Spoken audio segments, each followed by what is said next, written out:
بسم اللہ الرحمن الرحیم۔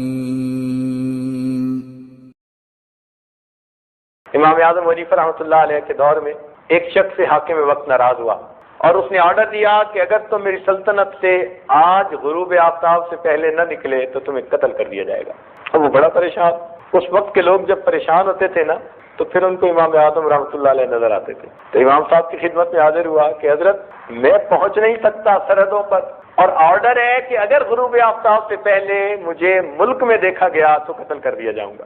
فرمایا اچھا تو جا اللہ کے گھر مسجد میں جا کے بیٹھ جا، اس لیے کہ مسجد میں کسی کی حکومت نہیں ہوتی، وہاں فقط اللہ کی حکومت ہوا کرتی ہے۔ حاکم کو پتہ چلا کہ امام صاحب نے اس کو یہ بتا دیا تو کہنے لگا کہ امام صاحب نے اس کو ایسی بات کہی کہ اب میں بھی اس کو توڑ نہیں سکتا۔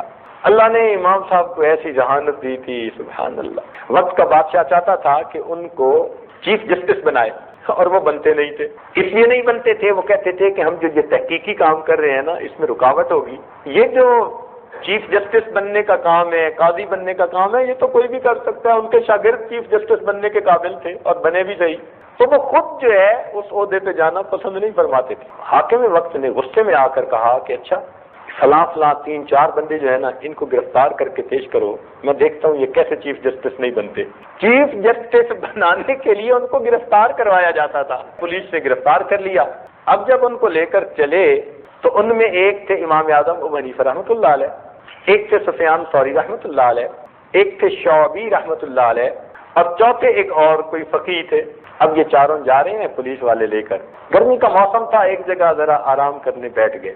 جب آرام کرنے بیٹھے تو وہ جو چوتھے تھے نا فقیہ، انہوں نے زبان سے کچھ نہیں کہا، بس ایسے کپڑوں کو پکڑ کے اٹھے کہ دیکھنے والوں کو یوں گمان ہوا کہ یہ قضائے حاجت سے فارغ ہونے جا رہے ہیں۔ تو پولیس والے دیکھتے رہے، وہ تو سب کے سامنے فصل میں جو گھسے تو وہ گئے۔ انہوں نے کون سا کوئی کال دیا تھا، بولے تو کچھ نہیں تھے، یہ تو ہیلا تھا۔ اب پولیس والے بڑے پریشان، کہنے لگے چلو باقی 3 کو لے کے جاتے ہیں۔ اب جب باقی 3 کو لے کے چلے تو امام اعظم رحمۃ اللہ علیہ نے فرمایا کہ بھئی میں قیافہ لگاؤں کہ کیا بنے گا؟ تو انہوں نے کہا ہاں جی لگائیں۔ فرمانے لگے یہ جو ہے نا امام شعبی رحمۃ اللہ علیہ، یہ بادشاہ کے دربار میں کوئی نہ کوئی ہیلا کر لیں گے اور ان کا ہیلا کامیاب ہو جائے گا۔ اور اپنے بارے میں فرمایا کہ میں وہاں پر ایک ایسی بات کروں گا کہ جس کا بادشاہ کے پاس جواب ہی کوئی نہیں ہونا، اور یہ جو سفیان ثوری ہے نا یہ پھنس جائیں گے۔ چل پڑے۔ جب بادشاہ کے دربار میں گئے تو بھرا دربار تھا۔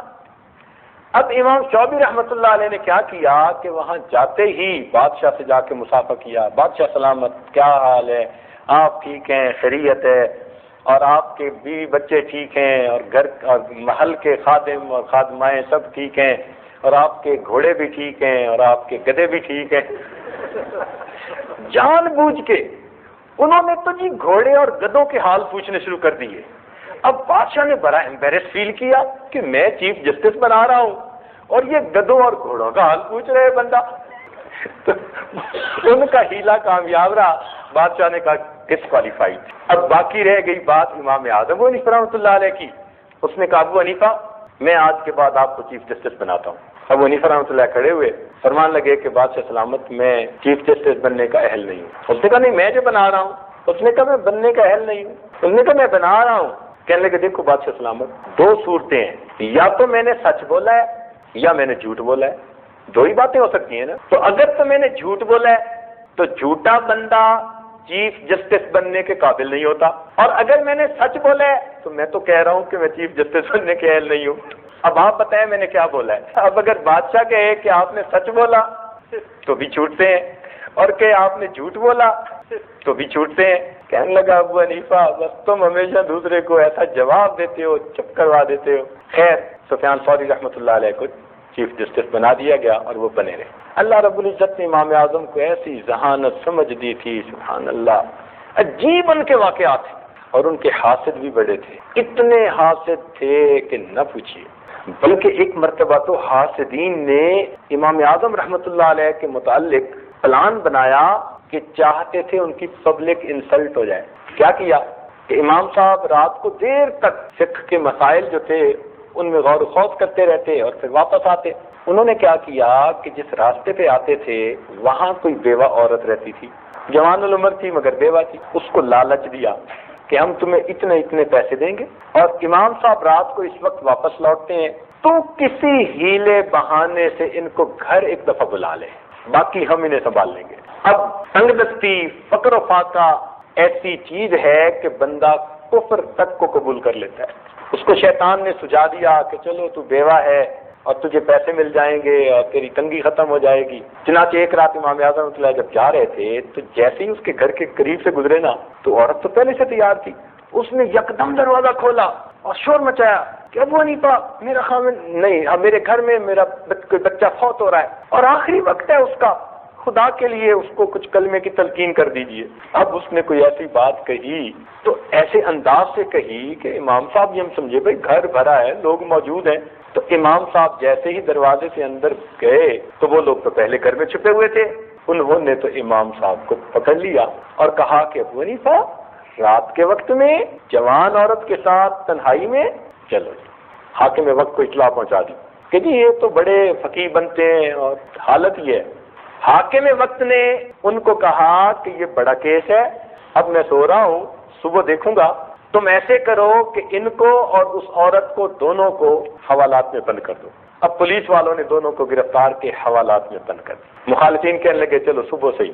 امام اعظم رحمۃ اللہ وضو کے ساتھ تھے، اب کوٹھڑی ہے، اس میں اندھیرا ہے، امام صاحب نے وہیں اپنا رومال بچھایا اور جیسے پہلے اللہ کی عبادت کرتے تھے اللہ کی عبادت شروع کر۔ جب گھنٹہ ڈیڑھ گزرا اس عورت کے دل میں احساس ہوا کہ یہ اتنا تو خوف خدا رکھنے والا بندہ ہے کہ باوضو تھا، اب بھی نفلیں پڑھ رہا ہے، میں عورت زاد ہوں، جوان العمر ہوں، اندھیرا ہے، تنہائی ہے، اگر پہلے اس نے کوئی میرے ساتھ برائی نہیں کی تو اب تو کوئی رکاوٹ نہیں تھی، لیکن میری طرف متوجہ ہونے کے بجائے یہ رب کی عبادت کر رہا ہے تو میں کتنی بری جس نے ایسے بندے پر بہتان لگایا۔ اب اس کو احساس ندامت ہوا، جب آپ نے سلام پھیرا اس نے ہاتھ جوڑ کے معافی مانگی کہ مجھے معاف کر دیں، مجھ سے بہت بڑی غلطی ہوئی اور یہ تو ساری بات حقیقت میں یوں تھی۔ اس نے پوری پلاننگ بتا دی۔ امام صاحب نے کہا اچھا تو نے اچھا کیا کہ ساری بات بتا دی، اب تجویز تجھے میں دیتا ہوں، عمل تو کر لے۔ اس نے کہا وہ کیا؟ کہنے لگے کہ یہ جو سامنے سپاہی کھڑا ہے نا بس یہی اکیلا ہمارا نگران ہے اور اس وقت کوئی نہیں ہے، تو اس کو کہو کہ میں عورت زاد ہوں اور گھر سے مجھے پولیس والے اسی وقت پکڑ کے لے آئے ہیں کھڑے پیر اور مجھے کچھ کام ہے، تم مجھے اپنے ساتھ گھر لے جاؤ اور اپنے ساتھ لے کے آ جاؤ، تو منت سے ماجت کرو گی تو یہ تمہاری بات مان لے گا، مگر کرنا کیا کہ اس کو ساتھ لے کے تم میرے گھر چلی جانا اور میری بیوی کو جا کے صورتحال بتا دینا اور اپنا برقع اس کو دے دینا، واپسی پہ وہ اس کے ساتھ میرے پاس آ جائے۔ اللہ کی شان، اس عورت نے اس سپاہی کی منت سے ماجت کی کہ بھائی گھر میں کام ہے اور مجھے آپ لے جاؤ اور آپ کے ساتھ جانا ہے اور آپ کے ساتھ آنا ہے۔ وہ کہنے لگا بہت اچھا، چنانچہ وہ ساتھ چلا گیا۔ وہ عورت گھر میں داخل ہوئی اور واپسی پر اس نے امام صاحب کی اہلیہ کو ساری بات بتا دی تھی، وہ برقع لے کے امام صاحب کے پاس آ گئیں۔ اب جب صبح ہوئی تو بادشاہ نے دربار لگایا، اس نے گرفتار کروایا، مخالفین کا ہجوم تھا، چنانچہ مقدمہ پیش ہوا۔ بادشاہ نے کہا کہ ابو حنیفہ تم تو اتنے متقی، پرہیزگار اور عالم سمجھے جاتے ہو اور تمہارا عمل اتنا برا ہے کہ تم تنہائی میں غیر محرم کے ساتھ پکڑے گئے۔ امام صاحب نے کہا کون سی غیر محرم؟ اس نے کہا یہ جو تمہارے ساتھ کھڑی ہے برقعے میں، اس نے کہا یہ تو غیر محرم نہیں ہے، تو آپ کے سسر اس وقت ساتھ تھے۔ آپ نے کہا یہ میرے سسر کھڑے ہیں، ان کو کہو کہ اس کو پہچانے یہ کون ہے۔ سسر آیا، سسر نے دیکھا، وہ کہتا ہے جی یہ تو میری بیٹی ہے اور میں نے خود اس کا نکاح کیا ہے۔ اللہ اکبر! اللہ رب العزت نے اپنی رحمت کے ساتھ امام اعظم ابو حنیفہ رحمۃ اللہ علیہ کو اس مصیبت سے بھی نجات عطا فرمائی، تو یہاں تک حسد جو ہے انسان کو پہنچا دیتا ہے۔ چنانچہ ایک حاسد آیا اور کہنے لگا کہ ابو حنیفہ میں نے سنا ہے کہ آپ ہر مسئلے کا جواب بتاتے ہیں۔ آپ نے فرمایا پوچھو۔ کہنے لگا مسئلہ میں یہ پوچھنے آیا ہوں کہ انسان جو پخانہ کرتا ہے تو اس پخانے کا ذائقہ کیسا ہوتا ہے؟ یہ مسئلہ پوچھ رہا ہے بھری محفل میں۔ تو آپ نے فرمایا کہ میٹھا ہوتا ہے۔ تو وہ کہنے لگا ابو حنیفہ آپ کے پاس کیا دلیل ہے؟ آپ نے فرمایا اس لیے کہ نمکین چیز کے اوپر مکھیاں جمع نہیں ہوا کرتی۔ اللہ رب العزت نے ان کو کیا ذہانت عطا کی ہوئی تھی، اللہ خیر ان کے واقعات تو اتنے ہیں کہ انسان حیران ہی ہو جائے۔ ایک مرتبہ اسی طرح محفل لگی ہوئی تھی، ایک عورت آئی اور اس نے ایک سیب بھجوا دیا امام ابو حنیفہ رحمۃ اللہ کو. آپ نے سیب دیکھا تو سیب کو کاٹ کے 2 ٹکڑے کیے اور اس کو واپس بھیج دیا. اب سارے شاگرد حضرات سوچتے رہے کہ بھئی یہ کیا آج ایک نیا معاملہ. سوچے کوئی بات سمجھ میں نہ آئی. بالآخر پھر پوچھا کہ حضرت آپ ہی بتائیے کہ یہ کیا سمجھ. مسئلہ پوچھنے آئی تھی, حیا غالب آ گئی کیونکہ مرد بیٹھے تھے, اس لیے اس نے خاموش زبان میں مسئلہ پوچھا. حضرت خاموش زبان میں تو پوچھا, آپ نے خاموش زبان میں جواب کیا دیا؟ کچھ سمجھ نہیں لگی. فرمایا وہ حیض کا مسئلہ پوچھنے آئی تھی اور اس نے مجھے سیب دکھایا. ایک طرف سیب گہرا سرخ تھا اور دوسری طرف بالکل ہلکا زرد رنگ تھا. تو اس کے پوچھنے کا مطلب تھا کہ امام صاحب اگر گہرے سرخ کی بجائے بالکل ہلکا زرد سا داغ رہ جائے تو کیا میں غسل کر سکتی ہوں؟ تو میں نے سیب کو کاٹ کر جو اس کی سفیدی تھی وہ دکھائی کہ جب تک بالکل سفید نہ معاملہ ہو تب تک غسل نہیں کر سکتے. خلوت کے لمحات میں تھے, خاوند اچھے موڈ میں تھا اور بیوی ذرا ٹھیک نہیں تھی. تو خاوند نے بہت بیوی کو منانے کی بات کرنے کی کوشش کی, اس نے کوئی ریسپانس نہ دیا. تنگ آ کے نا خاوند نے قسم اٹھا لی کہ اللہ کی قسم جب تک تو مجھ سے نہیں بولے گی میں تجھ سے نہیں بولوں گا. چل, وہ پہلے سے بھری بیٹھی تھی, اس نے بھی قسم اٹھا لی کہ اللہ کی قسم جب تک تو پہلے نہیں بولے گا میں پہلے نہیں بولوں گی. اب دونوں ماشاءاللہ. خیر رات گزر گئی, صبح دماغ ٹھنڈا ہوا. اب سوچنے لگے کہ بھائی پتہ نہیں کون کس کو بلائے, اگر بلائیں گے تو طلاق واقع ہو جائے گی, قسم ٹوٹ جائے گی اور حانث بن جائیں گے. حانث اس بندے کو کہتے تھے کہ جس نے قسم اٹھائی پوری نہ کر سکا. حانث بننے کے بعد اس بندے کی ساری عمر گواہی قبول نہیں کی جاتی تھی, یعنی معاشرے کا بے اعتبار بندہ بن جاتا تھا. تو ہر بندہ چاہتا تھا میری قسم نہ ٹوٹے. اب خاوند چاہتے ہیں میری قسم بھی نہ ٹوٹے, بیوی چاہتی ہے میری قسم بھی نہ ٹوٹے. سفیان ثوری رحمۃ اللہ کے پاس گئے, حضرت ہمارے ساتھ تو رات یہ معاملہ بنا. انہوں نے کہا بھائی بات یہ ہے کہ جو قسم اٹھائے گا اس کی تو قسم, جو بدلے گا اس کی تو قسم ٹوٹے گی, موٹی سی بات ہے. خیر واپس آ گئے. وہ خاوند کو خیال آیا کہ میں ابو حنیفہ رحمۃ اللہ علیہ کو تو ذرا جا کے پوچھوں. تو امام صاحب کے پاس آ گیا, اس نے آ کے ساری بات بتائی. امام صاحب نے کہا چل جا, تیری بیوی ہے, جا کے اس سے hello hi how are you اپنی زندگی گزار. وہ تو جی واپس گھر آیا اور اس نے آتے ہی جناب ماشاءاللہ جیسے ہوتے ہیں خاوندوں کے وتیرے, بیوی نے کہا تیری قسم ٹوٹ گئی. اس نے کہا کوئی نہیں ٹوٹی.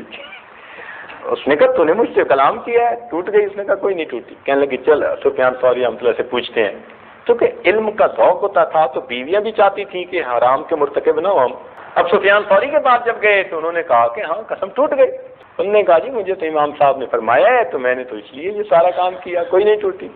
اب سفیان ثوری رحمۃ اللہ علیہ عمر میں چند سال بڑے تھے امام اعظم سے, اور عمر میں بڑے ہونے کے ناطے کہنے لگے کون ہے ابو حنیفہ جو حرام کو حلال کرتا پھر رہا ہے, چلو میں تمہارے ساتھ چلتا ہوں. چنانچہ ساتھ چلے اور آ کر کہنے لگے اے نعمان تو کیوں حرام کو حلال کرتا پھر رہا ہے؟ ان کا کیا مطلب؟ کہنے لگے آپ نے جو یہ کہا کہ جا کے بولو, اب یہ بولا ہے اور اس کی قسم ٹوٹ گئی. امام صاحب کا کوئی نہیں ٹوٹی. کہ ٹوٹ گئی, بولا جو گئی. ان کا حضرت ذرا غور سے سنیں کہ یہ نیریٹ کیا کر رہے ہیں. ان کا کیا کہ حضرت نیریٹ یہ کر رہے ہیں کہ خاوند نے غصے میں قسم اٹھائی جب تک تو مجھ سے پہلے نہیں بولے گی میں تجھ سے نہیں بولوں گا. اور اس بات کو سن کر بیوی بھی غصے میں تھی, اس نے بھی قسم اٹھا دی. اب اگرچہ وہ قسم اٹھا رہی ہے مگر خاوند سے بول تو رہی ہے بول تو رہی ہے نا. تو جب وہ بول رہی ہے تو خاوند کی بات ہو گئی پوری. اب باقی رہ گئی بیوی کی بات. تو میں نے خاوند کو کہا کہ تو جا کے ہیلو ہائے کر لے, اس کی بھی بات پوری ہو جائے گی, میاں بیوی کی زندگی گزارنا. تو اللہ رب العزت نے ان حضرات کو اتنی سمجھ دی تھی